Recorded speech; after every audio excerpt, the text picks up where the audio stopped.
നമസ്കാരം. സഹ്യ ന്യൂസിലേക്ക് സ്വാഗതം. ഒഴുക്കിൽപ്പെട്ട ശുചീകരണ തൊഴിലാളി ജോയ് മരിച്ച സംഭവത്തിൽ ആമയിഴഞ്ചാൻ തോട്ടിലെ മാലിന്യം തങ്ങൾ നിക്ഷേപിക്കുന്നതല്ല എന്ന വിശദീകരണവുമായി റെയിൽവേ.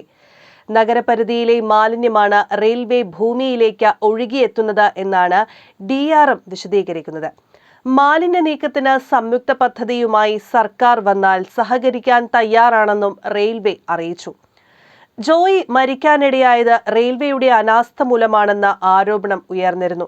കൃത്യമായി റെയിൽവേ മാലിന്യ നീക്കം നടത്തിയിരുന്നുവെങ്കിൽ ജോയിയെ രക്ഷിക്കാൻ കഴിയുമായിരുന്നു എന്ന തരത്തിലാണ് ആക്ഷേപം ഉയരുന്നത്.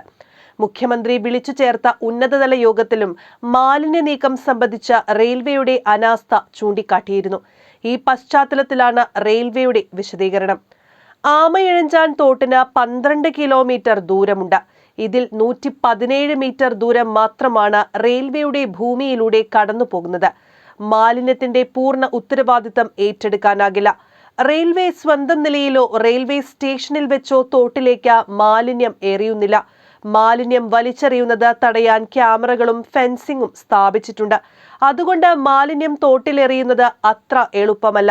മാലിന്യം റെയിൽവേ ഭൂമിയിലെ തുരങ്ക കനാലിൽ ആണെങ്കിലും ഒഴുകിയെത്തുന്നത് നഗരപരിധിയിൽ നിന്നാണ്. അതുകൊണ്ട് ഇതിന്റെ പൂർണ്ണ ഉത്തരവാദിത്തം സംസ്ഥാന സർക്കാരിനാണെന്നും റെയിൽവേ ആരോപിച്ചു.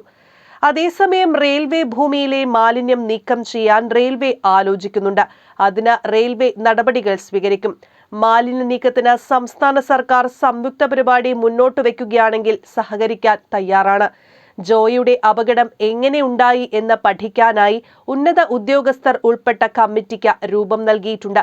ഇക്കാര്യത്തിൽ റെയിൽവേയുടെ ഭാഗത്തു നിന്ന് വീഴ്ച ഉണ്ടായിട്ടുണ്ടെങ്കിൽ അന്വേഷണത്തിന് ശേഷം തീരുമാനിക്കുമെന്നും DRM മനീഷ് ദബ്ലിയാൽ വാർത്താസമ്മേളനത്തിൽ പറഞ്ഞു.